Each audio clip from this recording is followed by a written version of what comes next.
1절부터 17절까지의 말씀, 우리 두 절밖에 없습니다. 우리 함께 다 같이 함께 봉독하면서 나가도록 하겠습니다. 16절부터 함께 봉독하겠습니다. 우리 함께 내가 시작.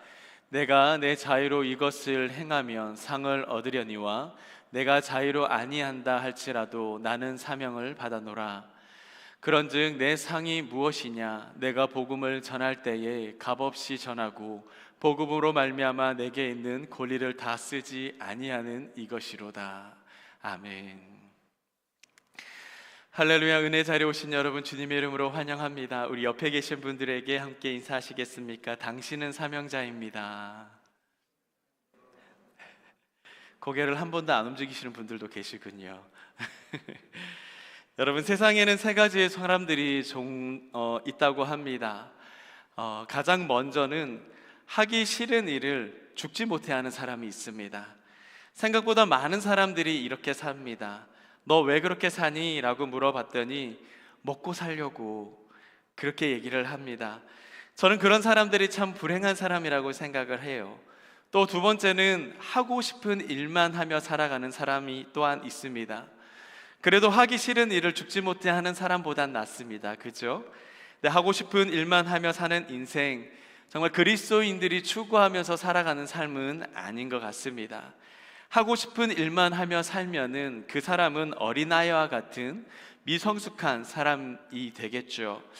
또 세 번째, 어떤 사람이 있냐? 해야 할 일을 하면서 살아가는 사람이 있습니다. 우리는 하기 싫은 일을 죽지 못해서 하는 사람도 아니고요, 또 하고 싶어 하는 일만 하면 살아가는 그 어린아이와 같은 사람도 아니고요, 해야 할 일들, 하나님이 주신 그 사명을 잘 감당하는 성숙한 하나님의 사람들 될 수 있기를 예수님의 이름으로 축복합니다. 우리가 성경을 보면은 요셉이 형통하였다라고 하는 말씀을 봅니다. 그런데 여러분, 이 요셉의 형통은요, 단순히 애굽의 총리가 되어서 세상적으로 성공하고 출세했다라는 그런 말이 결코 아닙니다. 그가 고난 가운데 있었지만 하나님의 목적에 의하여서 사용되어지고 또한 사명대로 쓰임받았을 때 성경은 그것을 인생의 형통이라고 표현을 하고 있더라고요. 우리가 오늘의 본문의 말씀에 이야기하고 있는 이 바울도요, 여러분, 이 바울도 노년에 선한 싸움을 싸우고 달려갈 길을 마쳤다라고 하는 이 유언적인 고백을 하지 않습니까? 그가 생사고비기를 넘기면서 치열하게 살았던 사람이었습니다. 그는 가정도 없었고요, 피부치도 하나 없었고, 그가 감옥 생활하면서 어떻게 보면 생각해보면은 그의 삶이 뭐가 행복했냐라는 거죠. 그런데 그가 하는 말이 뭡니까? 내가 사명을 위해서 살았더니 후회가 없었고 행복한 삶을 살았다라고 고백을 하고 있는 겁니다. 키에르케고르가 이런 말을 했습니다. 온 세계가 다 무너져도 이것만을 놓칠 수 없는 것, 이것을 위해 살고 이것을 위해 죽겠다고 하는 사명을 찾아야 한다라는 말을 합니다. 여러분, 성도는요, 이렇게 우리 가운데 주어진 이 사명을 놓쳐서는 결코 안 됩니다. 그래야 우리의 그 인생이 빛난 인생이 되고 멋진 인생을 살게 되는 거죠. 오늘의 바울의 고백이 뭡니까?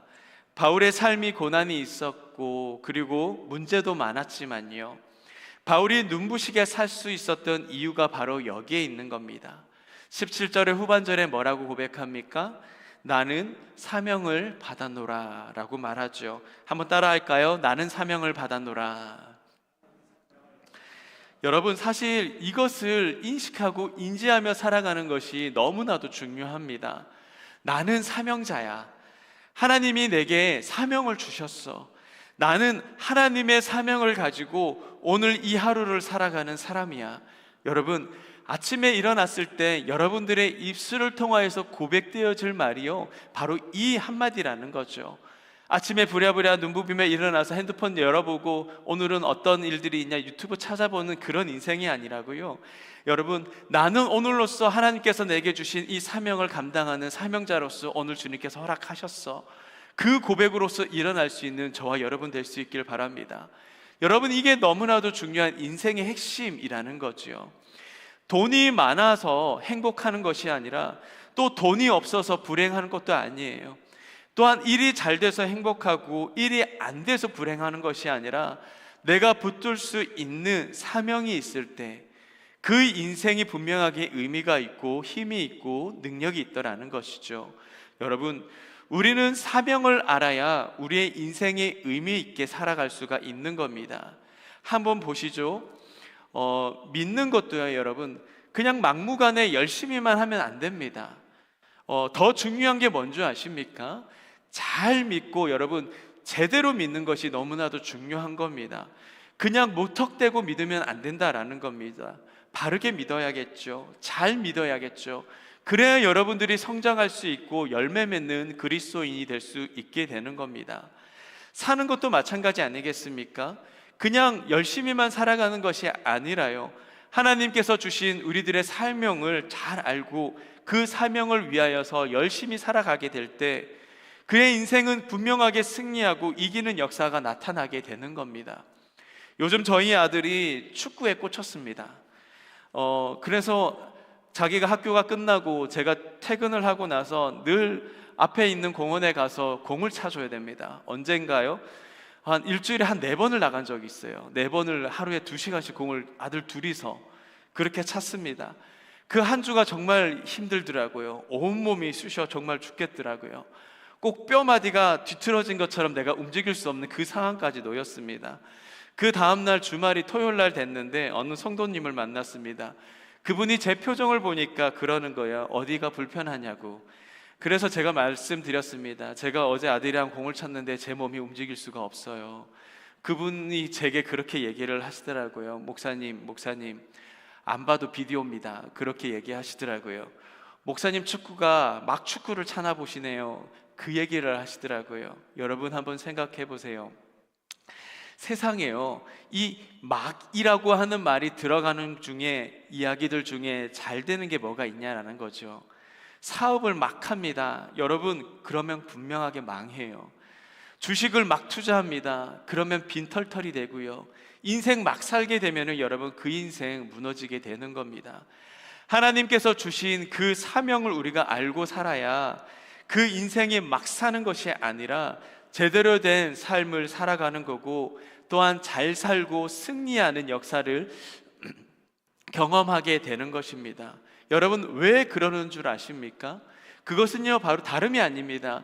정말 단순합니다. 우선순위가 뭐냐는 거예요. 우선순위가 분명해져야 되는 겁니다. 우선순위가 분명한 사람일수록요, 성경적인 삶을 살아가게 되는 거죠. 우리가 아는 가장 성공적인 삶을 살았던 사람이 누가 있습니까? 바로 예수님 있지 않습니까? 우리 예수님은요, 성경을 우리가 계속 뒤져봐도 예수님은 정말 바쁜 삶을 사셨습니다. 왠지 분주했어요. 저보고 그렇게 살으라 하면 저 못 살 것 같아요. 너무 바빴어. 그런데 어느 날도 수많은 사람들이 새벽부터 예수님을 찾아왔었습니다. 그런데 그 분주하고 바쁜 생활 가운데서도 예수님은 늘 탁월하셨습니다. 우리는 그렇게도 생각지 않는데 예수님이 그런 말씀을 하셨습니다. 마가복음 1장 우리 37절 38절의 말씀입니다. 1장 37절 38절 우리 한번 다 같이 읽어보겠습니다. 시작. 모든 사람이 주를 찾나이다 이르되 우리가 다른 가까운 마을로 가자 거기서도 전도하리니. 여러분, 예수님 자신의 그 에너지와 시간을 어디에 쏟아야 되는지 정확하게 알고 계셨던 분입니다. 여러분, 우선순위가 분명하지 않으면요, 여러분, 우리에게 축복은 없습니다. 이거는 여러분 제 말이 아닙니다. 성경 말씀입니다. 마태복음 6장 33절의 말씀이요. 그런즉 너희는 먼저 그의 나라와 그의 의를 구하라. 그리하면 이 모든 것을 너에게 더하시리라. 여러분, 여기서 보시면 예수님이 먼저라고 하는 말씀을 하고 계십니다. 먼저 그의 나라와 그의 의를 구하라. 이게 뭡니까? 너의 인생의 우선순위가 뭐니? 라고 묻고 있는 겁니다. 예수님이 우리에게 그런 질문을 하고 계세요. 성도는요, 먼저 하나님의 것을 구할 줄 알아야 되는 것입니다. 여러분, 영적인 우선순위가 분명하면은 하나님은 우리에게 복을 더해 주신다 말씀합니다. 이 모든 것을 너에게 더하시리라. 아멘이십니까? 그러면요 여러분, 성도는요 이 세상 일을 먼저 앞세우기보다도 하나님의 일을 먼저 생각할 줄 아는 그 영성이 필요하고요, 하나님의 일을 먼저 우선시하면 할수록 더욱더 그 복을 누리는 또한 더한 지혜로운 성도가 되어야 된다라고 하는 그런 말씀입니다. 청교도인이었던 필립스 블록스가 이런 말을 했습니다. 하늘의 것을 먼저 추구하십시오. 그러면 당신은 하늘의 것과 땅의 것 둘 다 얻을 것입니다. 땅의 것을 먼저 추구해 보십시오. 그러면 하늘의 것과 땅의 것 둘 다 잃을 겁니다 라는 말입니다. 무슨 말입니까? 너 선택해 라고 하는 이야기예요. 하늘의 것을 우선으로 할 거냐, 아니면 땅의 것을 우선으로 할 거냐. 하늘의 것을 우선으로 두면 하늘의 것도 땅의 것도 다 얻을 수 있겠지만, 땅의 것을 우선으로 두면 너는 하늘의 것도 땅의 것도 모두 다 잃어버릴 거야. 빈손이 될 거야. 빈손된 인생이 될 거야 라고 말하고 있는 겁니다.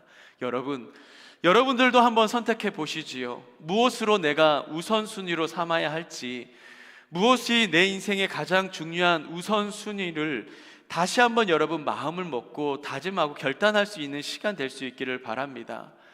마트 트웨인이 쓴 미시시피 강의 기선이라고 하는 책을 본 적이 있습니다. 거기에 이러한 이야기가 나옵니다.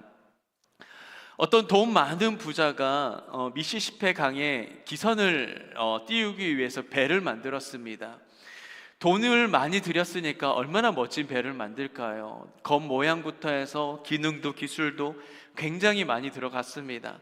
그런데 이 배의 가장 큰 특징, 가장 멋진 부분이 무엇냐 봤더니 백고동 소리가 너무나도 멋졌습니다. 교회의 말로 해서 그 백고동 소리가 웅 하고 울릴 때마다도 권세 있고 굉장한 웅장한 소리가 났다라는 겁니다. 한번 웅 하고 울리면 이 백고동 소리가 몇 마일 떨어져 있는 사람들도 깜짝깜짝 놀랄 만큼의 그런 큰 소리였다죠. 근데 이 배가 이제 다 만들어졌고, 그리고 항해를 하려고 강에 뛰었는데, 그리고 항해를 시작을 했는데, 그 멋있고 또한 권세 있는 백고동으로 울립니다. 웅웅 할 때마다. 그런데 이 백고동 소리가 울릴 때마다 배가 멈춰서 버리는 겁니다. 이래서 선장이 너무 놀랬던 거예요. 그래서 기관장을 불러서 묻습니다. 어떻게 된 일이냐? 라고 물었더니 이 기관장이 얘기를 하는 겁니다. 배에 있는 모든 에너지를 백고동에 집어넣어 봤더니 배가 앞으로 나가지 못합니다 라고 하는 이야기를 했다죠. 사랑하는 여러분, 이 웃긴 일이요 우리의 삶일 수도 있습니다. 이게요, 이 웃긴 일이 우리 교회에도 나타날 수가 있다라는 겁니다. 여러분, 우리가 정말로 힘써야 될 때에 힘을 쓰지 않으면 그거 헛된 거잖아요. 우리가 정말로 열심히 살고 있습니다. 열심히 살았잖아요. 여러분, 이민 1세대들이셨습니까? 얼마나 열심히 사셨습니까? 새벽에 별 떠 있을 때 우리 일하러 갔고요, 아이 깨지도 않았던 아이 들쳐 얼마 매면서 일터러 갔고, 또 밤에 별 보면서 들어올 정도로 여러분 정말로 바쁘게 사셨습니다. 한평생을 여러분 그렇게 살았는데요, 그것이 헛것일 수도 있다라는 이야기입니다. 여러분들이 갖고 있는 이 우선순위라는 것을 바르게 하지 않는다면 내가 아무리 열심히 살아도 쓸데없는 일 한 거라고요. 저는 여러분들이 정말 이 사명을 붙들 수 있기를 예수님의 이름으로 축복합니다. 영적인 우선순위가 분명한 성도들이 되셔서요, 또 그런 우리 교회가 되어서 하나님 앞에서 쓰임받고 하나님의 기쁨이 되어지기를 간절히 소망합니다. 또 여러분, 사명자는요 하나님이 함께 하신다라고 했습니다. 아프리카 선교에 평생을 바쳤던 리빙스턴이 이런 이야기를 했습니다. 사명을 가진 사람은 그것을 실현할 때까지 결코 죽지 않는다. 여러분, 이게 무슨 뜻입니까? 사명자는 장수할 것이야, 그 말입니까? 사명을 가지면 무병장수하고 오래오래 행복하게 산다? 그 말입니까? 아니죠. 무슨 말입니까? 하나님이 그의 사명자를 끝까지 지키시고 책임져 주시고 함께 하겠노라고 확신으로 붙들고 있는 겁니다. 사명자와 함께 하신다는 이 말씀이 우리 성경에도 나옵니다. 요한복음 8장 29절에 나오는데, 나를 보내신 이가 나와 함께 하시는도다. 나는 항상 그가 기뻐하실 일을 행함으로 나를 혼자 두지 아니하셨느니라. 뭡니까? 나는 항상 그가 기뻐하시는 일을 행함으로, 이게 무슨 말이죠? 내가 사명으로 살았다라고 하는 말입니다. 우리 예수님이요, 나는 사명으로 살았어 그랬더니 하나님이 나와 함께 하시고 나를 혼자 두신 적이 없어 라고 고백을 하고 있는 겁니다. 예전에도 제가 말씀드렸던 스탠리 존스라고 하시는 분, 인도의 선교사로서 한평생을 바쳤던 스탠리 존스 목사님이 계십니다. 그의 나이 89세에 뇌조직으로 쓰러지십니다. 반신불구가 되시죠. 인도에서 선교대원들이 억지로 그를 끌고 미국으로 데리고 왔습니다. 보스턴에 있는 병원에 강제로 입원을 시켰습니다. 이러다가 죽는다고요. 나이도 이제 많으시니까 선교 이제 그만하시라고. 병원에 강제로 입원을 시켜놨더니 자기 병실에 와서 진료하는 간호사와 의사들에게 그렇게 부탁을 하죠. 당신들이 진료를 하러 이 방의 문에 들어왔을 때 나를 보면서 이렇게 외쳐주십시오. 나사렛 예수 그리스도의 이름으로 명하노니 스탠리 존스야, 일어나 걸어라. 이렇게 외쳐달라고 부탁을 한 겁니다. 의사와 간호사들이 얼마나 뻘쭘했겠습니까? 그 나이 드신 분한테 들어갈 때마다 그렇게 반말을 직직하면서 일어나 걸어라 라고 얘기를 하니까, 그래서 의사가 물었습니다. 이 스탠리 존스에게, 아니 목사님 도대체 왜 그런 부탁을 합니까? 라고 이렇게 얘기를 했더니, 그때 스탠리 존스가 하는 이야기가 뭔지 아십니까? 저는 누워서 있을 사람이 아닙니다. 여기에 누워 있을 사람이 아니에요. 저는 지금이라도 인도에 가서 저 죽어가는 저 생명들, 가난해서 쓰러져 가는 저 나라를 위하여서 하나님의 복음을 저 나라 가운데 전하며 살려야 하는, 나는 그런 사명이 있는 사람입니다 라고 의사에게 이야기했다죠. 놀라운 게 뭔지 아십니까? 6개월입니다. 반신불수였던 그가 6개월 후에 그의 나이 90세가 되는 해에 하나님은 그를 6개월 만에 일으키셔서 90세의 나이에 다시금 인도로 가시게끔 하나님이 허락을 하신 겁니다. 여러분, 사명자는 누가 지키시는 겁니까? 하나님이 지키시는 겁니다. 하나님이 함께 하시고 도우시고 일으키시고 하나님이 다시 세우는 그 영성과 역사를 보게 될 줄 믿습니다. 여러분, 내 나이가 몇입니다. 이것보다 더 중요한 게 뭔지 아십니까? 하나님 앞에 나아가는 그날까지 여러분들에게 사명이 있다는 것을 결코 잊어서는 안 된다라는 겁니다. 나는 사명을 받아노라. 여러분, 이 사도 바울의 고백이 우리 모두들의 고백이 되어서요, 하나님께서 지키시는 삶들 되시기를 예수님의 이름으로 축복합니다. 여러분, 사명이 뭐라고 생각하십니까? 대부분의 사람들 사명 얘기 참 많이 하잖아요. 우리 마지막 찬양 드렸던 제목도 사명입니다. 사실 이 사명의 뜻을 우리 잘 모르고 얘기하지요. 한자를 보니까 나름 조금은 이해가 됩니다. 사명이라는 한자를 보니까요, 사자가 죽을 사자가 아닙니다. 보낼 사, 심부름 사자를 쓰고 있어요. 또 명자는 목숨 명자를 씁니다. 이게 무슨 뜻일까요? 심부름 목숨 걸고 해야 된다, 뭐 이런 뜻일 수도 있고, 그런데 그것보다도 저는 이렇게 생각했습니다. 심부름 받은 생명, 심부름 받은 인생. 여러분, 우리는 모두 다 심부름 받은 목숨들입니다. 심부름 받은 인생들이죠. 이렇게 생각을 하셔야 되죠. 우리는 그냥 이 시대에 그냥 온 인생들이 아니라는 겁니다. 심부름 가지고 살고, 심부름을 가지고 오늘을 살고 있는 겁니다. 누구에게나 하나님이 주신 그 심부름들이 있는 거예요. 그게 사명이라는 거죠. 그래서 칼 리터가 이런 말을 또 합니다. 인생의 최고의 날은 자기 인생의 사명을 자각하는 날이다. 하나님이 나를 이 목적에 쓰겠다고 작정한 그 목적을 깨닫는 것이 중요하다라고 말합니다. 최고의 날이 언제라고요? 내가 그 대학을 가고, 아니면 내가 그 사업에 문이 열리고 돈을 많이 벌고, 여러분, 아니죠. 우리의 최고의 날은 내가 왜 사는지, 내가 왜 숨을 쉬는지, 내가 왜 밥을 먹는지, 그의 인생의 이유와 목적을 안 그때, 그 사명을 내가 자각했던 그때가 최고의 날이라고요, 우리에게 말하고 있는 겁니다.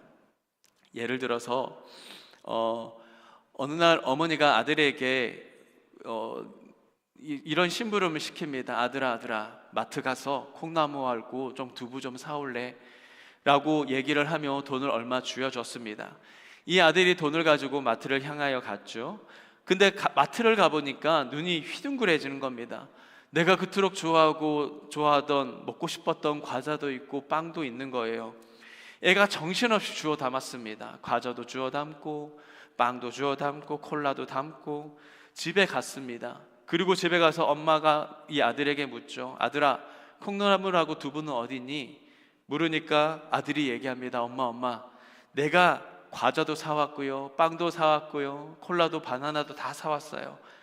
여러분, 이 아들 심부름 잘 한 겁니까? 걔가 아무리 바쁘게 시간을 내서 마트를 갔단 말이죠. 그런데 이 아들은요, 얘는 심부름을 잘한 게 아닙니다. 여러분, 마지막 때가 되면은 하나님이 여러분들에게 저에게 물으실 겁니다. 야, 너, 하나님이 그렇게 얘기하진 않으시겠지만, 얘야, 너 콩나물하고 두부 어디 있니? 우리 하나님이 여러분들에게 물으실 겁니다. 그때 여러분 뭐라고 대답하실 겁니까? 하나님, 저 연봉 얼마짜리 직장 다녔어요, 하나님. 하나님이 또 물으실 거예요. 너 콩나물하고 두부 어디 있냐니까? 하나님, 저 몇 평짜리 아파트에 살았고요, 집에 살았고요. 하나님, 제가 재산이 이렇게 많았었어요. 저는 이런 차를 타고 다녔답니다. 하나님이 또 물으실 거예요. 아니, 그거 말고 콩나물하고 두부 어디 갔냐고. 여러분, 뭐라고 그러실 겁니까? 여러분, 정말 심부름 잘 하신 거 맞습니까? 그게 잘 사신 겁니까? 정말 여러분이 잘 산다고 말하고 있는 그 의미가 뭐라고 말이죠? 나 명품의 옷 입었어, 좋은 집에 살고, 나 좋은 차 타고, 내 자식 잘 키웠어. 여러분, 그거 정말 잘 사신 거 맞습니까? 여러분, 심부름을 보내셨다니까요. 심부름을 보냄받은 우리가 잘 사는 건요, 그분의 심부름의 명령을 이루는 겁니다. 그러면 우리의 잘 사는 것이 정말 의미가 뭡니까? 하나님, 여기에 콩나물하고 두부 사왔습니다. 하나님이 말씀하셨던 그것들 제가 다 해냈습니다. 해왔습니다. 그게 정말 잘 사는 것이고요, 잘 살았다고 말할 수 있게 되는 겁니다. 그렇다면 구체적으로 바울이 받았던 사명이 뭘까요? 16절의 말씀에 있습니다. 내가 복음을 전할지라도 자랑할 것이 없으면 내가 부득불할 임이라. 만일 복음을 전하지 아니하면 내가 화가 있으리로다. 여러분, 좀 어렵습니다. 현대어 성경으로 봤습니다. 우리 현대어 성경 우리 다 같이 한번 읽어볼까요? 내가 시작.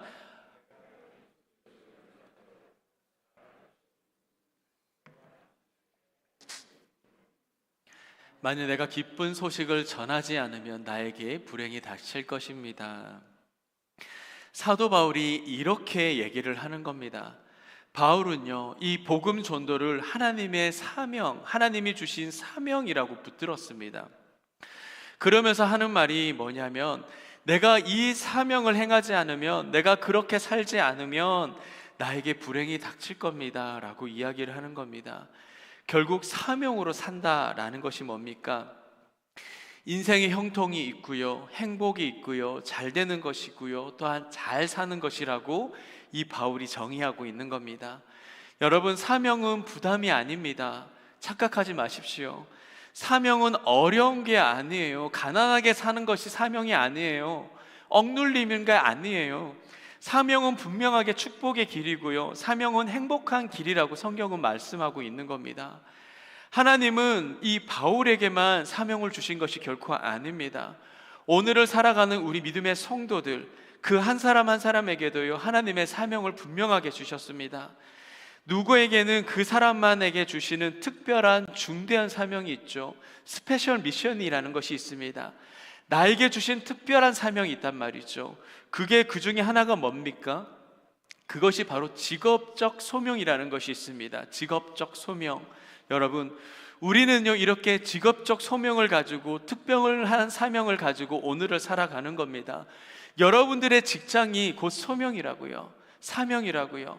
또 하나님은요, 하나님의 백성들 모두에게 주신 또한 사명이 있습니다. 그것을 우리는 보편적 사명이라고 이야기합니다. 여러분, 이건 성도라면은 누구나 다 감당해야 될 사명이고, 그것을 보편적 사명이라고 이야기합니다.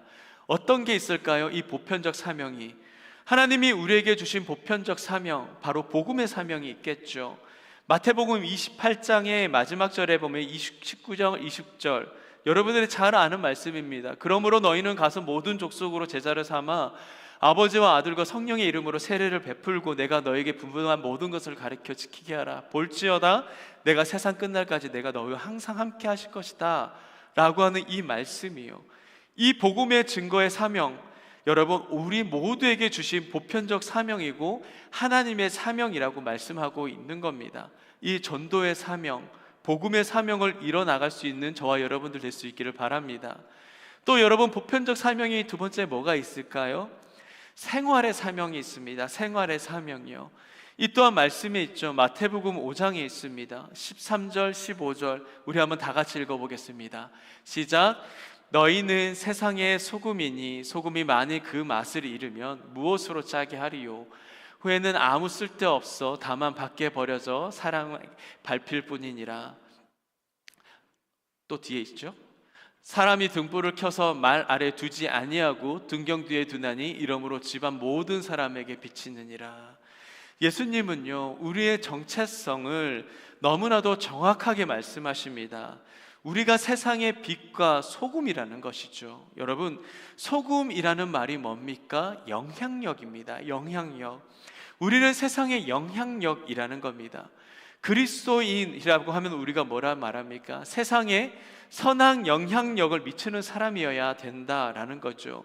이게 바로 그리스도인의 사명이라는 겁니다. 여러분, 특별히 선한 영향력이 되기 위해서는 우리는 구별이 돼야 되는 겁니다. 성도라고 하는 이름이 뜻이 뭡니까? 구별된 자라고 하는 이름이지 않습니까? 예수 믿는 사람답게 살아가는 것이죠. 직장에서, 여러분, 가정에서 세상과 똑같이 살면 안 됩니다. 세상이 파란색이에요. 여러분, 그 세상이 노란색입니다. 여러분, 우리는 파란색을 띠고 노란색을 띠면 안 되는 거예요. 우리는 하얀색을 띠어야 됩니다. 세상과 분명하게 다르고 구별된 삶을 살아낼 수 있는 영적인 힘이 우리 속에 있어야 된다라는 겁니다. 그리고 마지막 보편적인 우리들의 사명은요, 사랑의 사명이 있습니다. 시편 68편 5절의 말씀에 그의 거룩한 처소에 계신 하나님은 고아의 아버지시고 또한 과부의 재판장이시다 말씀합니다. 여러분, 성경에 나오는 이 고아와 과부와 나그네는요, 그 시대의 가장 대표적인 약자들 아니겠습니까? 우리가 돌보지 않으면 여러분, 고아는 굶어 죽고요, 그리고 과부는 먹고 살 길을 잃고 나그네는 광야에서 쓰러져 죽게 되는 것입니다. 그래서 성경은 끊임없이 이스라엘 백성들에게 이 약자들을 돌보고 사랑하고 그들을 품을 것에 대해서 반복해서 강조하고 있는 겁니다. 우리에게 주시는 이 보편적 사명이라는 것이 뭡니까? 이 약자에 대한 사명이라는 겁니다. 소외되고 또 아파하고 정말 그 약한 사람들을 사랑으로 품으라고 하나님은 우리에게 그렇게 이 사명이라는 것을 주셨다라는 겁니다. 설교를 준비하다가 굉장히 충격적인 말씀을 찾았습니다. 제가 신학교를 다닐 때도 그 전도사 고시를 준비하면서도 이런 구절을 제가 보지 못했는데 오늘의 말씀을 보다가 이 구절을 제가 찾았어요. 굉장히 부끄럽더라고요. 나도 정말 이렇게 살아본 적이 없는데, 갈라디아서 2장 10절입니다. 갈라디아서 2장 10절 우리 다 같이 함께 읽겠습니다. 시작. 다만 우리에게 가난한 자들을 기억하도록 부탁하였으니 이것은 나도 본래부터 힘써 행하여 왔다라고 말씀하죠. 하나님이 여러분, 우리 귀한 장로님에게 가난한 자를 기억하라고 부탁했다라는 겁니다. 우리 귀한 권사님, 집사님들에게 여러분, 가난한 자를 기억하라고 부탁을 했다라는 겁니다. 우리 교회에게 약자들을 기억하라고 우리 하나님이 부탁을 했다라는 거예요. 그런데 여러분, 한번 잘 생각해 보시죠.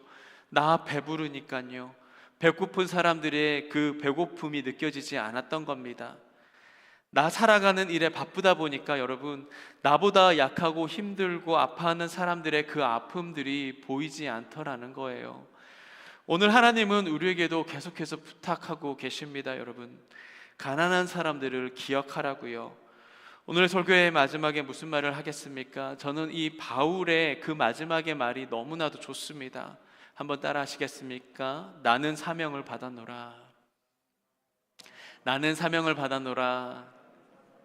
여러분, 여러분들은 분명한 사명자들이십니다.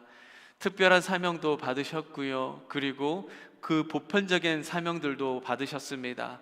복음의 사명, 삶의 사명, 그리고 우리 또 어떻게 살아낼 것인가, 또 그리고 또 사명, 사랑의 사명. 여러분, 이 세 가지의 사명을 이 예배를 통하여서 다시 한번 여러분 각성할 수 있기를 바라고요. 그리고 사명으로 살아낼 수 있는 그 성령의 능력을 구하실 수 있기를 간절히 바랍니다. 하나님이 그 힘을 더해 주실 거예요. 여러분들의 가운데 주신 이 사명 붙들고 이 하루를 더욱더 살아갈 수 있는 저와 여러분들의 삶 될 수 있기를 간절히 바랍니다. 우리 마지막으로 함께 우리 이 찬양을 한번 다시금 불렀으면 좋겠는데요. 우리 마지막 함께 찬양하였던 사명이라고 하는 찬양입니다. 자리에 앉으셔서 찬양하시죠. 찬양을 하고 좀 우리 기도할 수 있는 시간을 좀 가졌으면 좋겠습니다. 우리 사명이라고 하는 찬양, 우리 한번 다시 한번 찬양하며 나가도록